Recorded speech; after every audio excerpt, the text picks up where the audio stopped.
ane senia Asenko Mines Company Limited for Ede seja for akwoto ahade hwem petrol mu so matu akasa ne pemenu se tem nene Asante bantam suafo putupuru one ahemfo ede nhyiemu ankomatwetwe ekoso awokran bafa so mbeboa na basabase koso no wonom asi anokwa ede mu kiremu ebesom awiei Owura bi a wedi inflation na dua samienu akobu obi apo agye ne $50,000 no ade ne de court ahye so nkoda mu inflation na dua sanum meka se wasofo obi ene ya fi nipa ba ko kan ho o matumi adada o hyenkani bi aya ne fraka dam sika wo magye fi ne nsem yesika kumom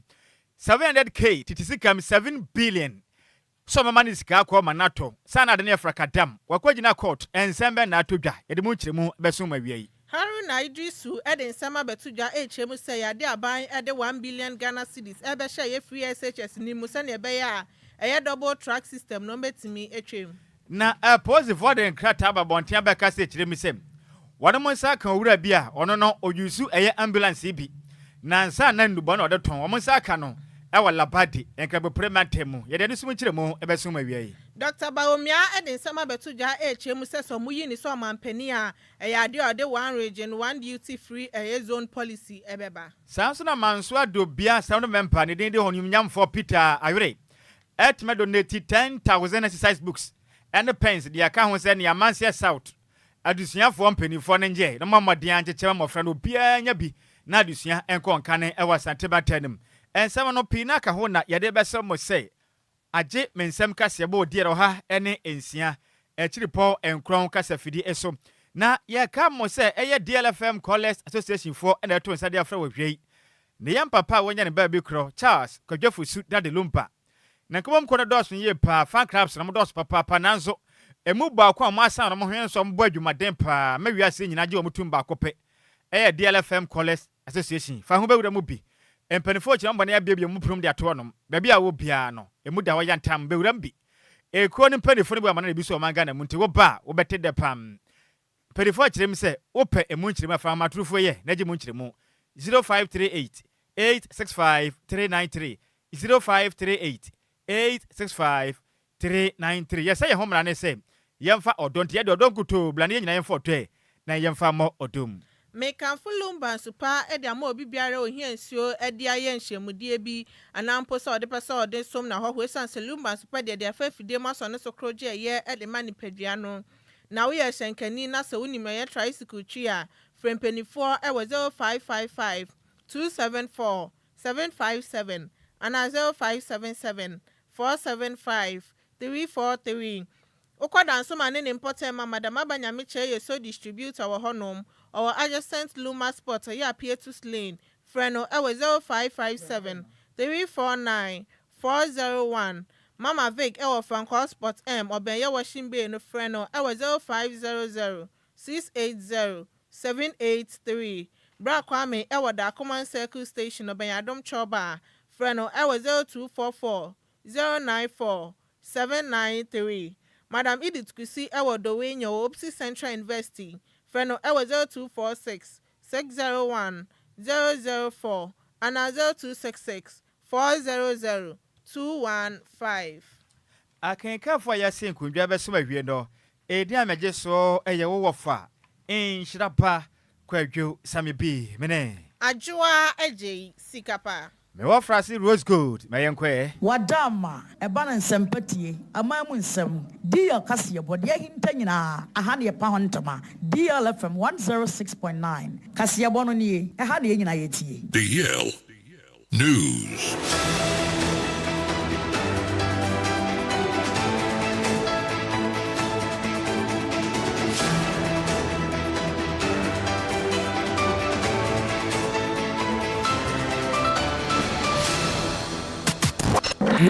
It's official. DLFM 106.9.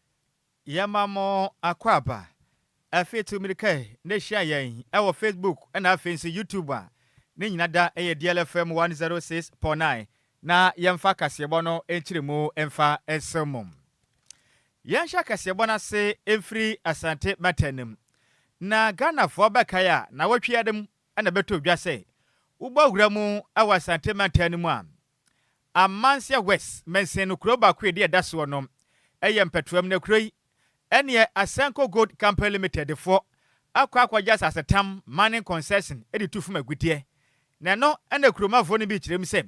wo hwe kwan a sa Asenko Mine Company Limited etimaji kondi abomani ase na mo nya hwe makuri na kuromofo nya dwuma nya de sabe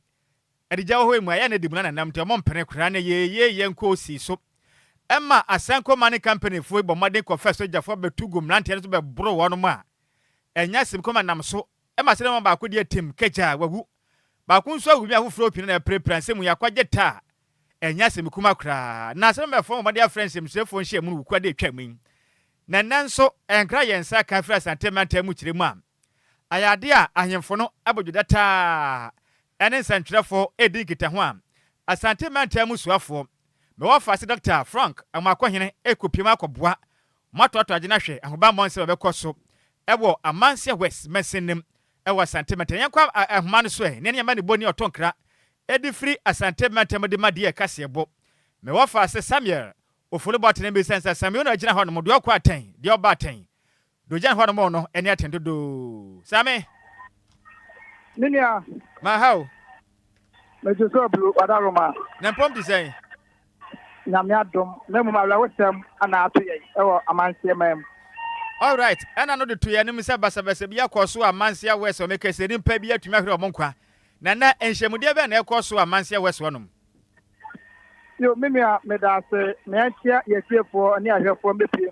or Manson Panta constituency. Nan Prempia Minoka said, Crani Dean, Eddie Manson Patum, a honum, and the was said, you were shared to them for. I say there I tuntum any koko and the minion is there. Omu asamema na okohwe se asrafo a enne omuji omumian ba ko ne nkwa efri ni semono eno ana aka ho bi ama nananom atrankonya e wa se nyina no abodwa tata se omu hwe ye regional minister nim se ne nne obaba ba hwe se asem no na afọ yakofo mo be bu program no ye be yo mu nyina ade free manso ase akọ nti so bisa me dia Manson Patum de Adisradia, no more to His Excellency John Domain Mamanim, and the Pedipo Capital say, Asago Gold Mines, I was saying, on my free uncle, and Asra for a Sawaseno, almost for me now for uncle, no more for a soldier for my no much of Masum Jim, and Adjoa Agyei Sikapa, wanted to be at Obiaku, Nanya, Modia Asra for we are sending Nimia, come here, Uncle, now from Sago Kwadwo up a bunch, but they are the fear. And you about to Makunwa, young watch the fire. And Tenona can be a match of Mupo, I said, so Musu, and yeah, how mood dear party, Mimia, I was staff on Sanono. I know the pa, and no, I can be a man de Nanama, and the men we are Frano, or Mapu 15, Echo 20 years, or Munina, so other boy at that time, and Nanam Edomano deserve Abatuja, Sansu and a regional minister, Dr. Amwapohene, Abanso, and then respect in penny for your police at Nayane Astra for. And our first letter city, and then Pennypoina, after the premier here, to the Mukondium, the market of Black House and said, Justice for Manson, we are tired of soldiers. And then some day, now, Manson, we need peace. That is the year from you. As some soldiers must go. Yama Astra for more sending the Asanko. Nepeno, Yanet, Mukonibi, and Kokodim Komo, Nayansha, and how I move from what I say,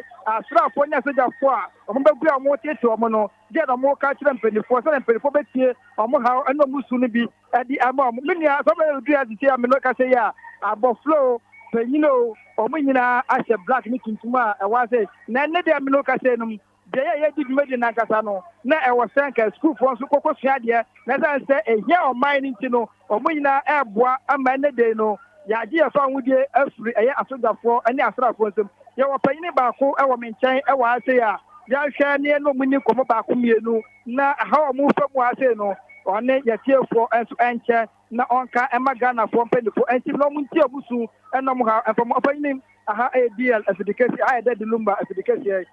dey na si wa se ende mo ase tuntum ase black na ntu eno ko em se e patro mo de ufo na e wona emeka hwani asanko de soja fo aba omo ha ye pa no fasem ni se omo mayenya home ekura wo yekodue yi mu and say the upi abonten come to me hu no matter no mabo and pebebrebe sana omo de ye emeka krani na omo baaye ɛne adwuma didi ho a yɛ milita ne saa nneɛma na ɛna ɔmo kɔka mmeranteɛ bi gu wura mu a baako tɔ nsuo mu a ɔmo bɔɔ no tuo gu no yɛante aseɛ ɛna yɛde kɔɔ ɔmo kamp hɔ ɔyɛ kɔɔ kamp hɔ no mehyɛ me wase baa ɛna ɔmo tu toma ne kaa sɛ memba a ɔpata ama yɛhu sɛ biribiara ayɛ kama na ɔmo de tuo kaa no ma no wuyɛ ɛna afei so kaa mmeranteɛ mmienu fii hɔ no ɛmɛ sɛ yɛn nso yɛfi yɛmpene ɛna yɛkɔɔ kɔsɛɛ sɛ ɔmo ne ɔmo a me sɛ akɔpa ɔyɛ ɔde kɛseɛ bi aba nti yɛsrɛ nyinaa ne sɛ yɛhia asanko man ɛwɔ mɔntawufo mu a asanko man ne mfiri mɔntawufo mu nkɔ na adwuma a yɛdidi ho no yɛnkɔ so de di adwuma ho ebi sɛ ɔmo baayɛ no adwuma yɛyɛ nyinaa sɛi adwuma no koraa yɛntumi nyɛ nti yɛsrɛ asanko man ɔmo kwan na ɛbɛyɛ fifiri a ɔmo bɛyi firi hɔ ɔmo yi kwan firi ɔmo ayɛ wie adwuma no nso no yɛhia adwuma no wɔ yɛn mpɔtam mu ha nti na deɛ yɛsrɛ regional minister ɛne isam baabi dc sɛ yɛsrɛ wɔ mo asanko man sɛ deɛ aduru deɛ yɛhia wɔ mo ɔmo mfiri yɛntɛm hankɔ na yɛnya asomdue ntina nneɛma de yɛ adwuma ntina deɛ yɛwɔ no yo me nua yɛrehwɛ ne ne maamefoɔ baako bi nso ni nkɔmmɔ na mahu sɛ ɔbɔ kɔgya pa ɛnya asanketo a aniberɛm ɛna ɔwɔ maame aha yɛ DL afidi kɛseɛ no yɛhu sɛ moahyɛ kɔgyan ɛdeɛ ɛna asi wɔ ase ne moahyɛ kɔgyan ne yɛate wɔ ha no sɛ apolisifoɔ akunkum yɛne abere yɛn nyinaa yɛ adwuma mɔmɔ baeɛ ma mo sika na mɔde na mokɔ sɛ ɛte sɛ ne adwuma yɛne yɛaya no sɛm sɛ mo yɛagya a makunkum yɛ nipa sɛmmerɛ ma ɔno ɔhɔ yɛ kura maku yɛn ɛdeɛ ne ɛnyɛ ɛbi sɛ meka sɛ ano ne nua baako abɛkye no ɛde ne kɔ na yɛbɔ mmɔden ɛsɛne sɛ yɛpɛ justice ɛde ama kurodua yi ɛyɛ maasoman sɛde bɛyɛ asomdwe ɛbɛbaa sɛ ɛno nti na nananom abɛbɛ wɔ ase no yɛne ɔpanyini baako nso ɛni ɔpanyini wadam yɛde wowie ɛwɔ manso mpatom ase ɛnnɛ no ankasa mpanimfoɔ aba nananom abɔdwa deɛ na wɔka ama mpanimfoɔ akyi kakra a meka sɛ deɛ di nkan no mɛkyea watiefoɔ anaasɛ wahwɛfoɔ nyinaa na deɛ ɛkɔ so ɛwɔ manso ha no deɛ titiriw yɛ mpatoa mu ha no ɛyɛ ade a ɛha adwene paa ɛsiane sɛ mansifoɔ ewei wɔn baayɛ no na 2012 mine bi adi ka baa yɛfrɛ no Bonte Gold Mine wɔn na bɛyi saa kwan a ɛnɛ ho aba asɛm yi ɛso hɔ a na wɔn didi wɔn dwuma wɔn yi kwan no wɔn ne etimamufoɔ no tena fɛfɛɛfɛ efufuo wɔ wɔn ti ne yɛfa so ɛkɔfa yɛ mfudeɛ ɛbɛ fie wɔn anka yɛ hwee ɛyɛ wɔn adwuma kɔ wie wɔ asomdwe mu kɔɔyɛ na saa mansifoɔ ni baayɛ na wɔn nso bɛyi saa kwan no ɛyɛ ne yie a wɔn fa so wɔn deɛ kamea sɛ wɔn no baayɛ no yɛabɔ obi tuaku na yɛabɔ obi tuaku no nipa a odi kan emu ku di kan kum no ɔno kwan no sɔsɔ ɛne sikan sɔsɔ ɛne sawo ɛne kodoɔ ɛna ɔkotwa de akɔpɛ n'ano aduane ɛnya deɛ ɔyɛ maa nyi biara ɔmo di kan kum na sɛ ɔmo di kan kum no ɛno na ma mpatomufoɔ no ekohunu yɛ a ɔmo sɛ ɔmo de funu no kɔ akɔma bɔnkyɛ asankofoɔ no na ɔmo ankasa nkosie funu no so ɔmo pɛdeɛ ɔmo akunu de ɔmo nkosie ɛna mmaa sogyafoɔ no ɛne timamufoɔ no nyɛ amɛnkyerɛ ho ase a asɛmmerɛ mu a ne bɛpata a wɔn so yɛto do tuo kum no deɛ yɛka kyerɛ aban ne sɛ sɛneɛ ɛkɔ so wɔ manso mpata mu ha no deɛ ɛnyame anim nokora anim no yɛne nyɛ ho ɛha adwene papapa nti na adaworo ma asanko gold mine ɛne na osogyafoɔ no yɛhia ɔmo bia wɔ ha yɛhia ɔmo a sɛdeɛ ɔmo ka no ɔmo kyɛ sɛ firi ɛnɛ de kɔ deɛ ɔmo de to his excellency John Domani Mahama Ghana man panyin anim sɛ asrafoɔ a ɛne apolisifoɔ dɔm bɛgu ya no ɛnɛ yɛ yi no ɔmo yi ɔmo nyinaa fɛfɛ sɛ bɛyɛ asomdwe ɛbɛtumi abante wopisa me deɛ a ɛnkyɛ bi a na regional minister Dr. Mwakohene so ɛkasa na nananom asɛnkomnya nnipa maako edunum ɛkɔ aduonu ɔmo bɛpia so no ɔmo nyinaa so ɛbɛkasa nti yɛwɔ ha akɔpɛ mi sɛ dwumadie no bɛkɔ wie ɛnwɛ no nsia kahyɛbɔ wadaroma ɔfɔrim sɛ de bɛbɛsom yɛtiefoɔ ne ahwɛfo wadaroma. All right, Sammy, ɛbɛda ase pa na ma ne bɔhwehwɛ mu a wɔde asom DLFM atiefoɔ awie yi. Enti onipa a wɔte ne ka ma ne boni ɔno ɛto nkra ɛde firi asante mɛntɛm ɛma DL kasebɔ ne den ɛde Samuel Ofoli Boaten na wɔte ne nka basabasa ahodo akɔ so ɛwɔ mpɛtuam ɛno no ɛwɔ amanseɛ west mɛnse ne mu ɛwɔ asante mɛntɛm ne mpanifa ɛtena sɛ bɔdwa data no wababa ya ɔmo abɔde asi anobaba ya no ho kwa akɔm bɛfa so a saa basabasa ya no ɛto betimi atwande sika de firi asante mɛntɛm mu ba no sometimes I am not hiding. It's say Semo, dear mo, a juma momo be into not just work mobi, a busian in a papa ne ba, nikunu, nana, ne didn't work not to watch nekeke. Edding, a hiding. Young Quenim. Yantua Cassia Bonesu and now already a wedding Frisiana, dear Sammy, and your friend of Abdul Munaf, a yalawa, a yadia caught Tasha Sonko de Fiasi, a young Frisiana, dear Senum, no coyage, my day, our honor, Messan, so a bo be a po, aging $50,000, ɛno nam so nti na ɛyɛ court ahyɛ sɛ ɔnkɔ no nkɔda mu mfirihyia no aduasa na ɛyɛ Ashanti Regional Police Command ɛde ɛbɛ issue ɛyɛ statement ɛndra yɛawoɔ ɛyɛ ɛbɔbɔsom ne deɛ ɛtɔ so ɛyɛ du baako wɔ mfimpi 2 ne 25 ɛkyɛm a ɛyɛ adeɛ a case yi bɛtɔ ɔmo na so ɛyɛ kitahonsa bosom ne deɛ ɛtɔ so 27 ɛwɔ mfimpi 2 ne 20 ɛyɛ mmiɛnsa nim a kyɛsɛ lawa yi ɛbɔ ɔmɔden akɔgye ɛyɛ obi $50,000 a ɔkyerɛ ne sɛ yɛ adeɛ ɔde bɛba Ghana sika nim ɛde ama na emu mɔgye sika ne wieɛ no ana odwaneyɛ na ɛyɛ ɔhoma bosom ne deɛ ɛtɔ so ɛyɛ aduanan so ɛwɔ mfimpi 2 ne 25 na kyɛsɛ polisifoɔ bɔ ɔmɔden a etimi kɔkye ɛyɛ lawa yi san so odwaneyɛ no kɔhye Kumase ɔmo nso bɔ ɔmɔden akɔkye no kɔ ɛde ne kɔ Kumase kɔ yɛ nhwehwɛmu ɛwɔ hɔnom ehun sɛ sasɛm na nipa ne de bɛto dwane ɛyɛ no kra na sɛ ɛnyɛ no krɛ ɔmo de ɛyɛ lawa yi kɔdan ɛyɛ asɔkwa circuit court 1 a nipa no odi anim ɛyɛ his ana Mr. Fred Obikyerɛ ana edi asɛm n'anim ɔmo bɔ ɔmɔden a ɛhyɛ sɛ obetimi akasa no edi kan ne de ɔkyerɛ sɛ nya ade a wadi bɔne bia ɛkyerɛ ana ɔsa bɛpa atwɔ sampa wadi bɔne wagye sɛ sika no ɛde afiri nipa no hɔ no mɔyɛ na adwen sɛ nanka ɔbɛsesɛ sika no ɛde abaga na sika mu ɛde ama no ɛwɔ ɔbɛbosom ne de ɛtɔ so mmiɛnsa ɛwɔ mfimpi 2 ne 25 a court sɛ de ɔma hyɛ sɛ ɔnkɔ da mu mfirihyia no aduasa na ɔkɔyɛ adwumaden ɛwɔ ɛyɛ prison hɔnom enti wakobu obi afa so yo yenyina mu na make say ne mumfa so ne fraud no de eguso a yɛkɔ so a frakadam na yɛnto aso na make say ɔsɔfo pɔn bia ne den ɛde Erasmus Bill ɔno ɔyɛ sɔfo pa na make say wakɔpie mum ɛwɔ Accra Circuit Court na ne nyane so ɔkɔkɔboa Mason ni bi mo wakɔbu hyenkani bi afa so 700,000 Ghana cedis titisikam 7 billion ɛna wɔn magye ayɛ hyenkani frakadam na nka ne kyerɛ mu a ɔsɔfo yi asɔre ɔda no ɛyɛ increased ministry na wakɔkɔboa owura bi a ne din di Joshua Adamte na saa Joshua Adamte no ɔno no wɔyɛ Mason ni na nkra ne kyerɛ mu a ɔsɔfo na damfo Adamte bɛka kyɛn so wɔsɔ me wo gold wo fie na emu ɔdesa no mandam tiaja po bi na ɔmɛtɔ na sika ebenya no yɛn nyinaa yɛn nkyɛne fa akra mfa hwe fie na no ɛna court ne kyerɛ mu sɛ ɔsɔfo ne din de Erasmus Biloi etimi aboa abatement of crime tɛsɛ waboa ma bɔnedie etimi akɔso a make say Adamte ne so court ne kyerɛ mu sɛ charge anasa ntansa da ne tiri so ne defrauding by false pretense ade a wonie ɛna wahyɛ ho bɔ sɛ wɔde bɛma nipa enti ne pietoto etimi akɔtwe anwea pam na nipa ba ko aka ho a ɔboa ma bɔne ne kɔso ne din ba bɔnten ɛyɛ Albert na nka ne kyerɛ mi sɛ Albert etimi atopi afagyan okwaduro ɔna ekro no mirika tente na kyiri mfuturo kra ɔkɔkra ɛna meka sɛ no ɔsɔfo ne din ne Erasmus Bilo ɛna afei nso Adamte ya wɔbɔ mɔden abɔ bɔne akɔso no ɔmagye atum sɛ in fact sam ne de ayɛ bibia wɔ hɔ pa nanso ɔdu ba bia mo so adena sɛ agye tum ase anyi ntum sɛ ande kɔto na kyerɛ mu sɛ wama wɔnom bɛn na bɛn na da ɔmotiri so ne sɛ 100,000 Ghana cedis each obi atua ɛno akyi nso 2 sureties ɛtɛtoɔ anya saa anya dɔm bɛnya kwanya na ɔmatumi akɔ fie kram na meka sɛ court no otamuafo ɔtena na dwa mum ɛyɛ Mrs. Susana Edefo ɛtumi ato ahyɛ no asɛm no de akɔhyɛ da ɛwɔ ahene mabosome bɛkɔ kɔ mu ne de ɛtɔ so 9 mfimpi 2 ne edununum mekyerɛ ɛyɛ October 14th 2025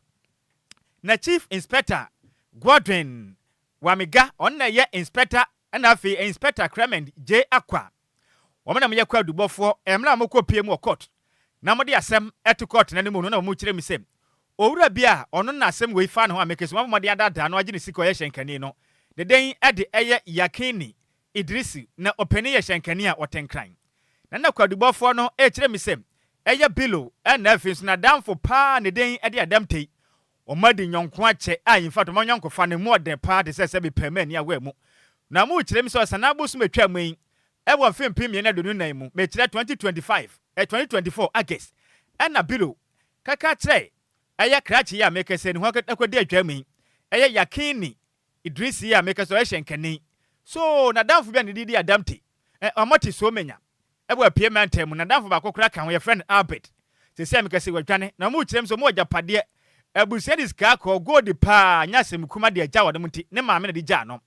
enti omra no man ko momade ano fa sika mra na momwa na gold no ontumi to no tope obenya sika pi de abɔ ne ho bra wɔ manyi na Kwadwo bɔfo ne kyerɛ mi sɛ bilo yɛ sɔfo yi ɛbɔ ne ho maden ɛka kyerɛ ɛyɛ opani pa ne den ɛte ɛyɛ yakini yɛ hyɛnkani so na damfo pa twetwamutwo ɛne abɛta wadwani ɛna afi na damfo baako ɛne adamte na god ne mpo de wɔn maame ne digya wɔde mte no wɔyɛ no kora no wadi ho adanse wɔn nkɔ na fa sika mra na god no wɔn fa ma no nto ɛno akyi ɛna sɔfo no ka kyerɛ krachi amekese ne wakɔda dwamu hyɛnkani so sɛdeɛ ɛnda mesra wada gye utua sika akraba ne bɔ mmɔden na meyɛ ɔsɔfo mebɔ mpaeɛ na meyite wo ho na sika na mɛtɛ ho korɔ kyɛn sɛ bɛbɛtumi abɔ na wodi sika na ɔhaw bia ɛnsi akyiri na court no kyerɛ mu sɛ edi kan hyɛnkani ɔyɛ hyɛnkani bɔ mmɔden etua 700,000 Ghana cedis 7 billion ɛde kɔ kɔma nipa sɛ de mɔnye kakra no tuatua ne saa no du baabi na mu kyerɛ mu sɛ na ne sika asɛnti ɔno ankasa ne kaa wɔtwe pɔ kɔtɔn ne na de ka ho bi na ɔde sika kɔ hyɛm nante wɔ nsɛm sɛ munyi sika na momfa mu adwuma na gold na mensenka na mra ne nsa ɔmo nsa ka sika no yɛ pɛ momfa gold ne mra twintwan san na court no kyerɛ mu a ɛno na maka kyerɛ sɛ munya abotre sika ne de bebe yɛduru sese no wɔde mo hia ɛyɛ final spiritual purification sɛ sɛ mra baako paaka yɛte sika ne ho sɛ wanse ne ho ate sɛ bɛyɛ sika wo nsaka na wudi a ɔhaw baako mpo ebi mra kyɛ ne sɛnti wɔn mu ka kyerɛ ne so wɔn ayɛ nhyehyɛ nti no wɔn mmɔden anom na wɔn kɔ akɔhyia mu ɛyɛ nsuo bia no ɛwɔ suo menya na wɔn mmɔden ate sika na wɔka ma na wɔn de sika na ayɛ den ahyɛ ne nsam na mra wɔn kɔ pie mu pɛ na wɔn kyɛm sɛ wɔn kɔ dwa no wɔ suo na poa wɔn kɔ duru hɔ anom a ɛne yɛ gang paa nipa bi abɔ dɔmpem wɔn mo baayɛ a nipa a mekɛse no ɔno ɛkɔ akɔgye ne sika na wakɔgye sika akɔ no wakɔ akɔdi wɔn wɔn sɛ nipa bi ɛfiri bush ne mu apia bɛto de ahyɛ ne so na obi sɛ mo sɛ na adan no mo asɔ ne mu na mo apaa ne so no mo yɛ pia ne kwanti no yɛ twɛne na mo ato fam sɛ tem wɔn tiatia ne so saa na Kwadwo bɔfo kasa na wɔkyerɛ mu sɛ wɔn bɔ mmɔden si bra ma no wie yɛ pɛ na wɔn san fa ne sika 6,000 Ghana cedis a ɔno ankasa ɛhyɛ ne bɔtɔm ɛna afei nso mo pia nto fam na mo yi apasoɔ ɛde sɛ ne so sɛ so wankana no nto bɛgye ne kwa de afiri ne nsam ɛna krachi na onim de ɔbɛka ne no ɛna Kwadwo bɔfo no kyerɛ mu sɛ wɔn bɔ mmɔden ɛte yakini ɔyɛ hyɛnkani a ne den de yakini Idrisi ɛsan fa ne phone ka ho a ɛtra transfer ne phone efi ne phone so a ɛna transfer ne sika fi ne phone so sika ne yɛ 11,000 Ghana cedis ti sika 110 million Ghana cedis mbɔ mmɔden a ɛyi yɛ de fi ne phone so na ne Amerika ɔkwaduro Amerika trom ɔmo na mo kro no wɛni nsɛm Kwadwo bɔfo de tu dana ne wakyina mu kyerɛ mi sɛ ɔsana bosom atwa mu ne de tɔ so ɛyɛ edunum ɛwɔ fin pim yɛ ne de nunum mu ɛna asɛm ɛkɔ pie mu ɛwɔ court mekyerɛ yɛ bachona ɛyɛ police akache na mmɔden akɔkye ɔsɔfo ne dede Erasmus Bilo ɛna afi mekese court atuma ma ne bera wɔne mto akɔ so hwehwɛ asɛm na court ne kyerɛ mu a ɛyɛ September bosom yɛ mu ne de tɔ so nsia 2025 ɛna adamte ɔno so mɔkye no ɛwɔ so menya hɔ no wadwane akɔhyɛ mmɔden akɔkye na mekese no adamte kyerɛ mu a sika ne de in fact wagye sika no wagye sika no pa na mmom sika a wagye no ɛnɔɔso ketewa bi na wagye sika ne nsa ka nyina 200,000 Ghana cedis 2 billion na ne nsa ka na 5 billion ne deɛ onim baabi a ɔsisi a mekese no akɔgye ta ɛna awia yi yɛde mo nkyerɛ mu ɛso mo sika deɛ asie wɔ apie ma ntem so no ana sika no no wagye ne deɛ esua wɔse wagye 2 billion pɛ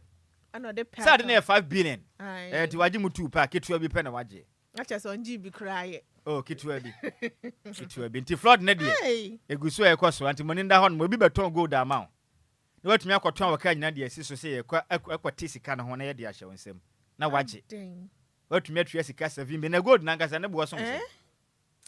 mama ni ntio gold na ngasa ne kase yɛ sɛ nkwa ɔmode brɛ wanti wakɔtɔn waka nyina yɛnkɔ yɛnim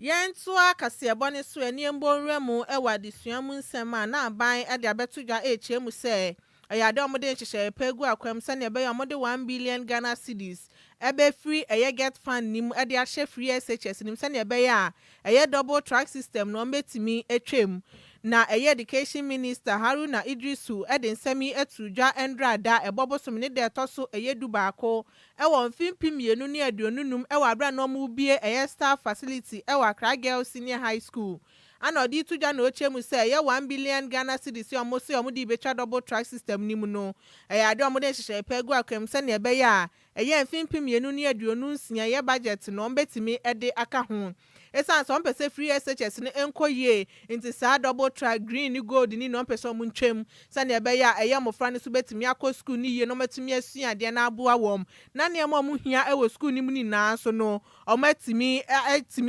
asua de ye sane ebe ya enkoba se gold green na we kwa 3 months na we ya ba 3 months eno emboa mofra no nti so mutimi twa double track ni ma no be boa ma mofra na timi akọ school send there 6 months and 7 months cannot to school mo no ma na cheso osua de no ebe boa no din sem say edituja. We remain committed to ending the double track system as our contribution to improving the quality of senior high school education. DLFM 106.9. Into the 2026 formula of the GET Fund, President Mahama has directed the Minister of Finance, Atufosen, to make an allocation of 1 billion Ghana cedis dedicated to managing the transition and responding to the hurdles of the transition.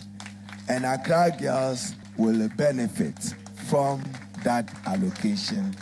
whether in respect of the uncompleted 18-unit classroom block or the stalled assembly hall. What we need is to expand infrastructure. Every Ghanaian parent wants a child to be in a category A school. Why? Because of the discrepancy in the provision of quality education between category A, category B, category C, between rural urban, and between modern urban and rural Ghana. Therefore, it imposes an onerous responsibility on the state and probably on me to invest the state resources well in expanding your infrastructure. Therefore, into 2026, President Mahama will spend 1 billion committed to ending the double track system, whilst we work to use other digital measures to expand access to free senior high school.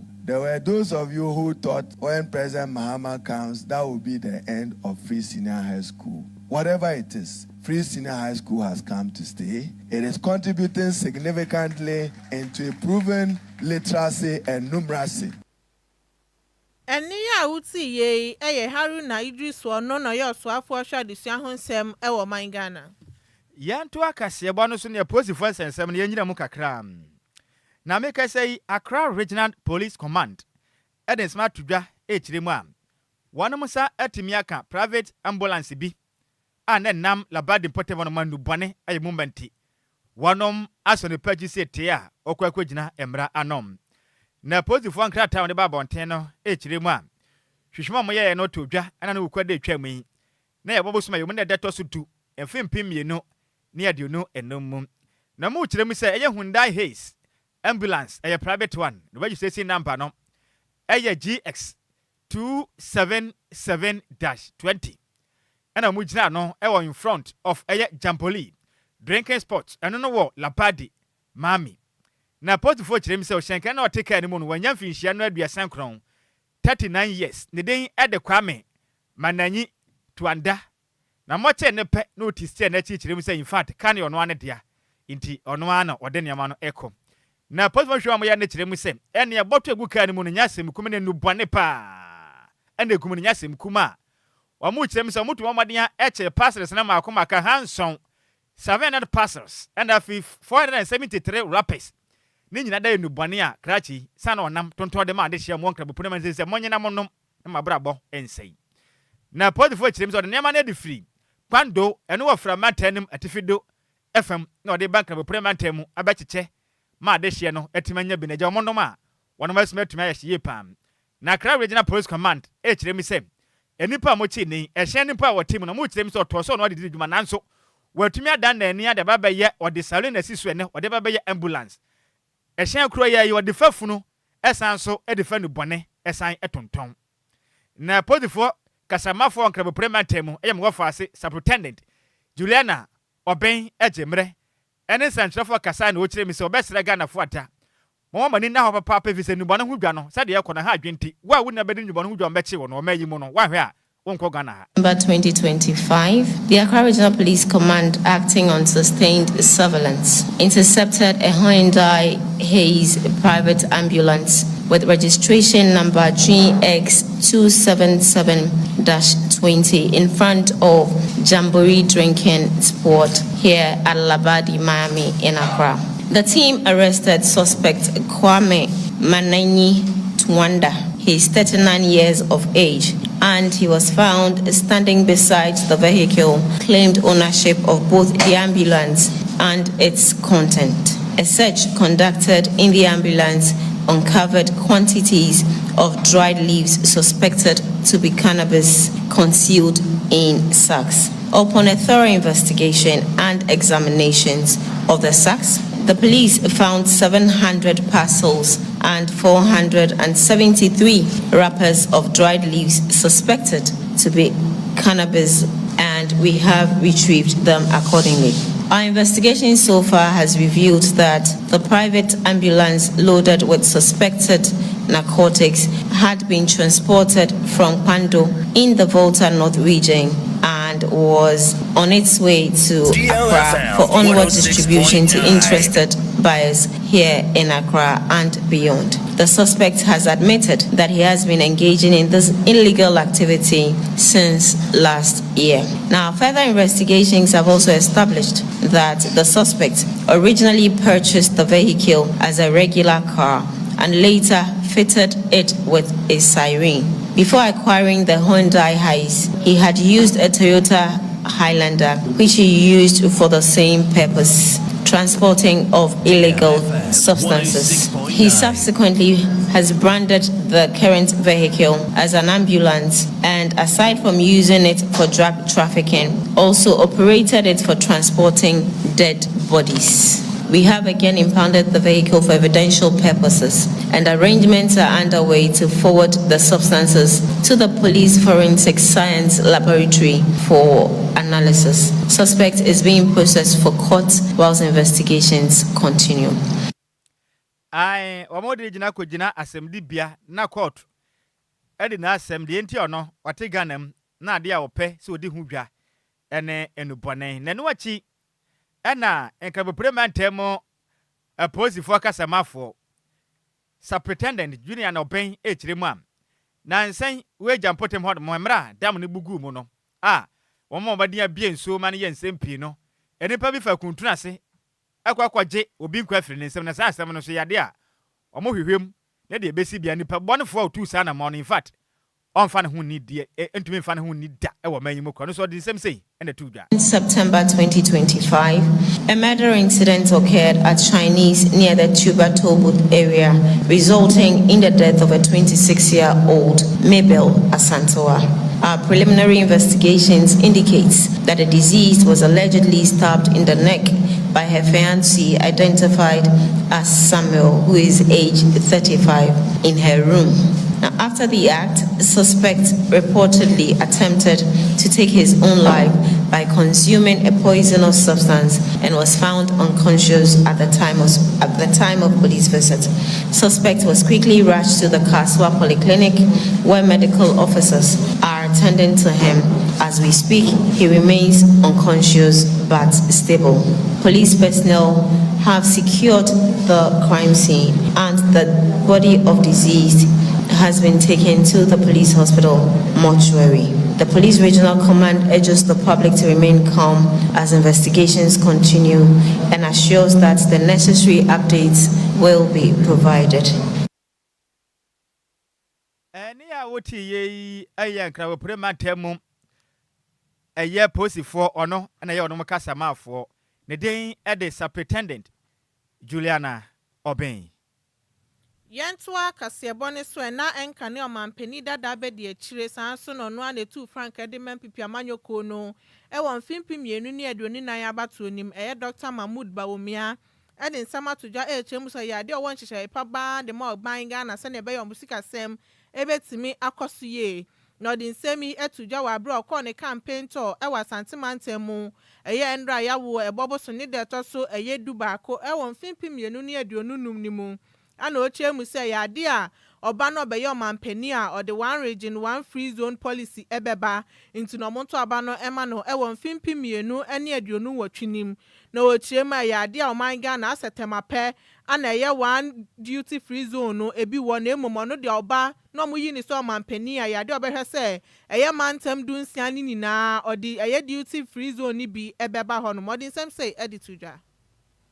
me pese nyame adoma me beboa businesses pa ewo Ghana ha said Accra Ghana ye were one duty free zone pe ewo Tema only one ewo Tema. I'm changing that. Every regional capital will become a duty free zone. Every regional capital. DLFM 106.9. So will Takrady. So and then when we say businesses in the duty-free zone, no, they will expand, and then it will create jobs. Jobs, me wa dream be say me de beba. Give me the opportunity. Yeah, the jobs, no, ebe bremo. My chiremo dada. What I can do, I will do more. Enwachi ana Dr. Bawumia etwaso no chemu say ye budgeting framework no say so oba ya de obesesa no se ne be ya constituency bia so benya ni base budgeting eye framework. Me the adwemfoforo be so eba in Ghana. Me pese me movie a budgeting framework no from the current framework no to a constituency based budgeting framework. So constituency bia be hu budget so that the management of the budget will come at the constituency level. So my contracts are who say we contract eba bosome for and I say bosomchi and I say odotobri and I say we, so you manage it from there. So constituency based budgeting no e be pejamo nyina e be ma constituencies no ahoden na etimidie aye ejuma aboaye nyina. Ene ya uti ye eye nka ne mampani abedi echire sanso no tu franka de ma MPP amanyoko no won fimpi mienu ne aduonu nan ni mu eye Dr. Mahmoud Bawumia na ne krakra mu anamra hyebedwani de makumewu eye honorable Ernest Yaw anim edi tudwa na oche mu se MPP de beboa wo ma ye Dr. Bawumia no no de odi na chi ye papa. And now me no ka say 2024 ye call ye nyina nim de si ye me chefa wo mu bi wo o chefa wo mu bi and the party here and kabo mu and kasa de ye here kasa ye betimi de atwe dom said ye no 2016 ye no 2000 no ye betimi asa ye biem and now me no ka say party ne de enya hu de omode ba o ye de ye wo bi a ya so na hwe ye so ne hwe ye no ye nyina nya agide woni mu mesi December enchayo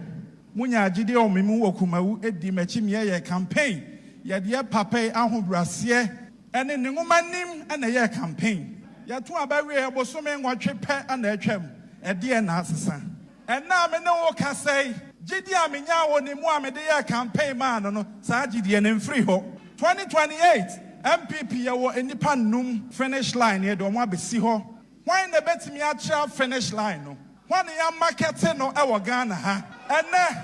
okọ mi krom kumawu bodumasia. Abrewampo wo edubwahin t-shirt ewo na nado danko akufuado t-shirt. Okọ fie bia mu a Dr. Mahmoud Bawumia t-shirt wo ho. Ye hwehwe obi de nakwa. One an t-shirt wom. Why ana waye bia DLFM 106.9 every 2008 and the nakwa 2012. Eni ya uti ye eye honorable Ernest Yaw anim na ye mra hyebedwani de makumewu. Yanto akasebo no so ye mohwe ensan kopie mu ewa sante mantel ni mu dia. Make sem panifa wo no na mohwe adusua sensem so ewa sante mantel ni amanse south. Mensinim ho no no in fact wo mate dende. Na ni nyina ne sa several member de manso adubia electoral area. Eye hwana mo Peter Ayure. Etumi akwaya doya in fact akonka ne yipam na dwumade ekoso no nyono nkwa ne kodi ye one unit committee no ekabo mu etumi de 10,000 exercise books and afin so pens na maako apem 10,000 pens akwaboa sei ene mpanifo nyina mfa moa na adusua nkonkan ene free primary ekosi senior high ne de mensinim obi anya so mfa so okram na yemye kese etesa opani akwaye beboa ema batan ahwefo ene yawofo komatumi ahare won titiriw efa niam wodom totode ma omoma eko school na betumi aboa ma wensu ahye mofra ne den ma wonom etimi akọ school aprene banyinam na mra adwumade ne koso na onim nyamfo Peter Ayure eje mre ene di ye kasa botwetwe nkoma na wo kire mi so de wo ye opeso oboa na humasua tumi kɔ nkane na adesua ɛfa ntoma pefura ɛwɔ mɛnsene no emu ne senti ɔde afuto de mam mebu ne nyina sɛ ɔntumi ntwan sɛ de bia da abanko amɛyɛ nte no wayɛ we di aboa wɔ no mmɔde ama ɔmanini ɔmo humasua akyi ɔmo nsua adeɛ nkɔ nka visa humasua ne mɔfrɛ de akye ɔkyerɛ mu a ɛyɛ freeze ne high school na apa no policy ne ɛyɛ pam etimofra ma sam ɔmɛma ɔmo humaden sɛ ɔmɛyɛ ɔmo ho aboa na daakye bɛ betumi daakye papa na daakye bia no ɛmfa so atumi aba ɔkyerɛ mu a obi anya na fam de wo mo ka biegwo mu sabi wuni sika mpa kakra betu anya nyina yemwa na adesua enko nkane e wo mense na odi semse atodi e kase bwanim na botai titire pa me yesa de we hu se disi anu sika ho eden e na ye bi school yi ube hu se enkra ne bebre na no etitifie obu se omo se de ntina omo anko school omo se ye ni sika de toy side book ye ni sika de yesi e na ma ye fato ye hu se ye pese ye ntimi ntu ase kra na ye beboa ama sa problem no aba form inti me no mu share no so na sadia ye mo na ye ni side book ne fa pen enkan at least akra bia ye che obi abeti menya 5 inti so to books makoma ko 8 a wonya 5 yes aka trepe ontimi fanya excuse say enunti na ema no tifie inti enunti na kan ya yes ye beboa na ye yi bed na kakra free awofo no so na problem say because of exercise book na ne man kitinkitin om tifie nti ya baba beboa ye the exercise book ne dodo ne ye makoma ko 10,000 na pence 1,000 nti the ma from primary to SHS obia benyabi and both private and government yenye say we private among count there be yes schools so e wo ye mpesua so no obia enyabi e kan sika no 700 million kakra be kan say omunyire omu na ade ya momu debi no yenye nsusanso pa emfrem because yene no emwan kitinkiti say ya na ye mpanifo de boa ye ama enenam so adidi mo abedi assemblyman nti ye best say enye obia na enya emwa sei na akwanya na ba no mo nyamwa na ye bedin be from so a omonhye omo aho animonyam omonhye omamne animonyam eni a wo tie kopie mu awa manse start mense ni mu a ono obo adwuma ye pa oya assembly member ede mamanso adubia den edo nimnyamfo Peter awre na wote ne kan ne wachi no ena openipo no gina mu eje akyede no ewo eye Amansia South Education eye Directorate enimu eye acting deputy district director edema enwomasua ewa Amansia South mesenimu eye Mr. Matthias Chiramaten entry ede abasobo kese pa ede bonum nyamfo eye Peter Wre se waye ade papa panyame nhira ne pa na de waye ni yakopon honfa hu nhira emfa ma ne pa wasa kire mu se ade ba ko atete ne ha ne pa ne se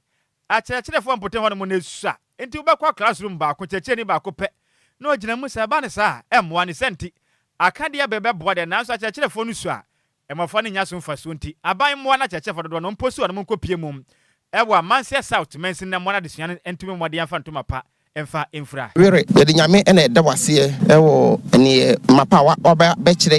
yeni age ne yeni aso nti de me ka kire mensa were no no ye no kure se e ade e beboa yie beboa adesua ne ade kire ifre se yenye awofo ni nyina ene omonsam ewo bie ne se nti to da bia na eye den e ma nkwara ne bi se wo benya de on betwire mu de friend exercise book sia eye anabo awere e de abedom yie ne se nti e ade e beboa yen adesua eyie kan e kan ye no kure pa aban enkwa de nyaade a ne nsa betimi akata nyame ne se ne nti no se afoforo nso eba ebeboa na ye ne de sota ne de afoforo ne bi etimi eboa yensa eno na aboa ama ye de soti enwomasua no ekɔ nanim de meka ne se owufo bia se hunu se o ma adesua yade a se ye den ehia wo yie ne se ne nti se awofo bia hwɛ se ne ba entena fie na ne ba beko school na ye de sota de enti se wo hwɛ me ne se wo ba atifie sa abre ameka say ya se wo hwese oba no ebeko school o how teacher no inadequate teachers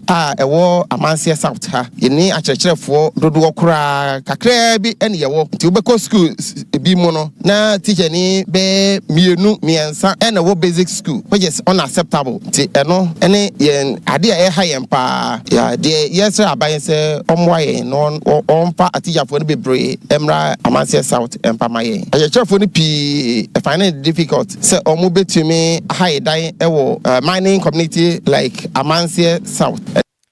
ene okra miaya hodo motu galam se ni ade so mutu eye agudie ne de ho dan ne de ne bo oden pa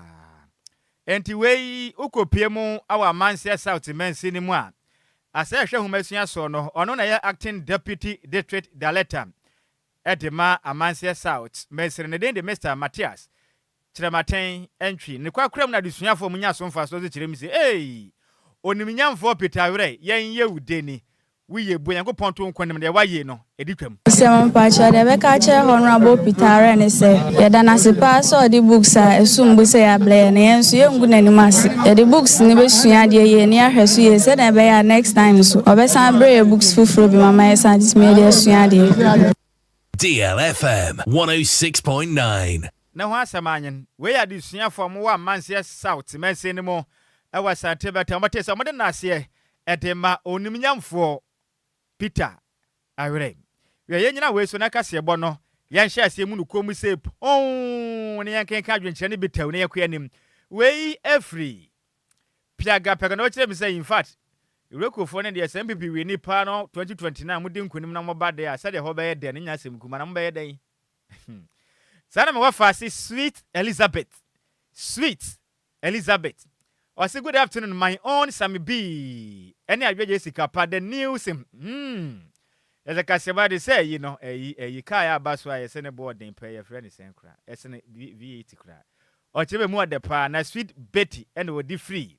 Lebanon Zone 4. May I say, Samuel Follow say, the best news ever. Christine to Hanabon and now, bro, so inside Prisia Hemai. What I say? My catch on Abosaya or my maintenance. Sa no chire mi so hwe live we different man so atobra krum sisi ho na wo hwe free Sammy ya mi chira opi Richard man no chire mi say good afternoon Sammy B Adjoa Agyei Sikapa ka se bene mu ode ye kwaso ba dwuma de no hwe live we ya Richard man no BBF o di free betri e ho no di free ba wo fa kai kwame nkoma secret new prime station ho no se ntia ka se nkoma Honorable Moses Abor medase last one na yen sore so na we every master planner junior kentampo so wafa keep up the good work or say greeting to Honorable Sophia every year dance so Bono East women organizer still maintain Mate Biggie say good afternoon. I'm Biggie watching you live from Michelle Camp. Good job me that say junior purple so no say good afternoon dear ya that say me wafa say sikansa wa say bibi wo ho no mbone tane yanko yanim.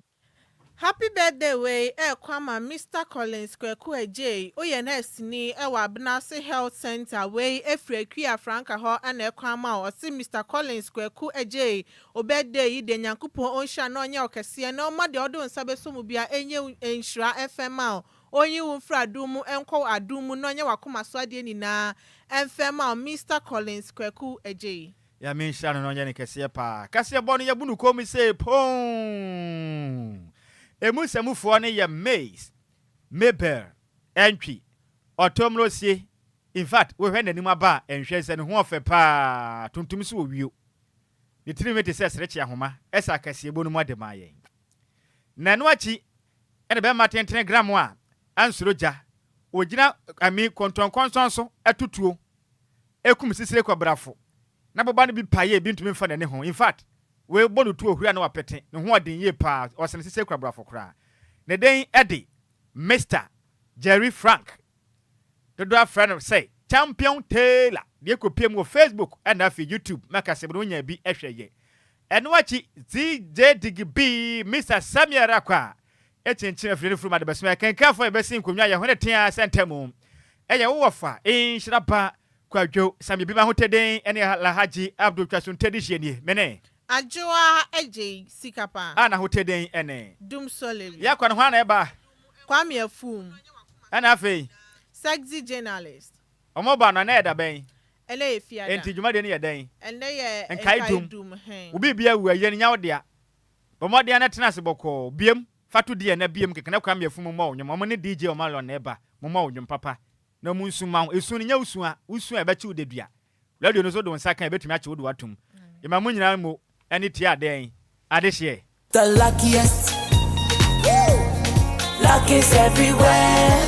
for everyone, yeah, the luckiest luck is everywhere